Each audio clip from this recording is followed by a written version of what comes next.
Assalamualaikum warahmatullahi wabarakatuh. Perkenalkan, nama saya Windy Nurul Ariyanti dari Prodi Akuntansi 20A1, Fakultas Hukum Bisnis Universitas Duta Bangsa Surakarta.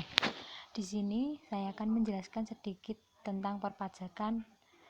Apa sih pengertian wajib pajak? Pertama, wajib pajak adalah orang pribadi atau badan yang menurut ketentuan peraturan perundang-undangan perpajakan ditentukan untuk melakukan kewajiban perpajakan termasuk pemungutan pajak atau pemotongan pajak tertentu. 2. Wajib pajak adalah subjek pajak yang memenuhi syarat subjektif dan objektif. Next, yang menjadi subjek pajak dalam negeri. Yang pertama, orang pribadi yang tidak bertempat tinggal di Indonesia atau berada di Indonesia tidak lebih dari 183 hari dalam jangka waktu 12 bulan, atau orang pribadi yang dalam suatu tahun pajak berada di Indonesia dan mempunyai niat untuk bertempat tinggal di Indonesia. 2. Warisan yang belum terbagi sebagai kesatuan pengganti yang berhak. 3. Badan yang didirikan atau bertempat kedudukan di Indonesia. Selanjutnya, subjek pajak luar negeri. 1. Orang pribadi yang tidak bertempat tinggal di Indonesia atau berada di Indonesia tidak lebih dari 183 hari dalam jangka waktu 12 bulan dan badan yang didirikan dan tidak bertempat kedudukan di Indonesia yang menjalankan usaha atau melakukan kegiatan melalui bentuk usaha tetap. 2.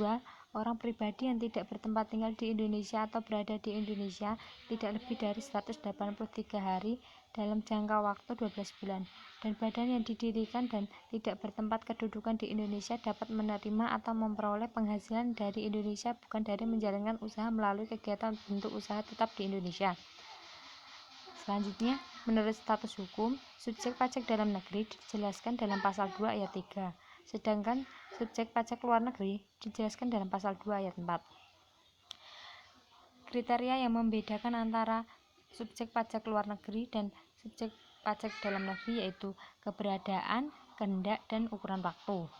Selanjutnya, perbedaan subjek pajak dalam negeri dan luar negeri. Subjek pajak dalam negeri dikenakan atas penghasilan baik yang diterima atau diperoleh dari Indonesia dan dari luar Indonesia. Sedangkan subjek pajak luar negeri dikenakan pajak hanya atas penghasilan yang berasal dari sumber penghasilan di Indonesia. Nomor 2, subjek pajak dalam negeri dikenakan pajak berdasarkan penghasilan neto dengan tarif umum, tarif UU PPh pasal 17, sedangkan subjek pajak luar negeri dikenakan pajak berdasarkan penghasilan bruto dengan tarif pajak sepadan, UU PPh pasal 26. 3. Subjek pajak dalam negeri wajib menyampaikan surat pemberitahuan tahunan sebagai sarana untuk menetapkan pajak yang terhutang dalam suatu tahun pajak, sedangkan subjek pajak luar negeri tidak wajib menyampaikan surat tahunan karena kewajiban pakaian dipenuhi melalui pemotongan pajak yang bersifat final. Selanjutnya, bentuk usaha tetap. Bentuk usaha tetap adalah bentuk usaha yang dipergunakan oleh orang pribadi yang tidak bertempat tinggal di Indonesia atau berada di Indonesia tidak lebih dari 183 hari dalam jangka 12 bulan, atau badan yang tidak didirikan dan tidak bertempat kedudukan di Indonesia untuk menjalankan usaha atau melakukan kegiatan di Indonesia. Ini dijelaskan dalam pasal 2 ayat 5. Selanjutnya, bermulanya menjadi subjek pajak dalam negeri yaitu 1. Saat ia dilahirkan di Indonesia. 2. Saat ia menetap di Indonesia. 3. Pada awal masa ia berada di Indonesia yang melebihi 183 hari dalam jangka 12 bulan secara berturut-turut. 4. Badan-badan mulai menjadi subjek pada pajak pada saat badan itu didirikan. Berakhirnya menjadi subjek pajak dalam negeri yaitu 1. Saat orang pribadi meninggal dunia. 2. Saat orang pribadi meninggalkan Indonesia untuk selama-lamanya. 3.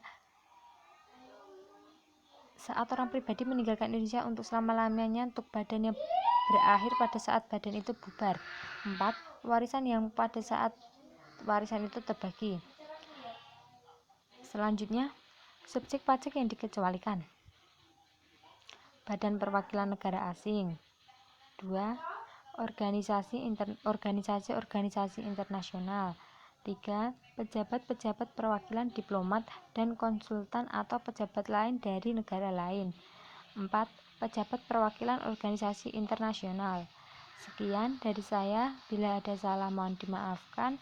Wassalamualaikum warahmatullahi wabarakatuh.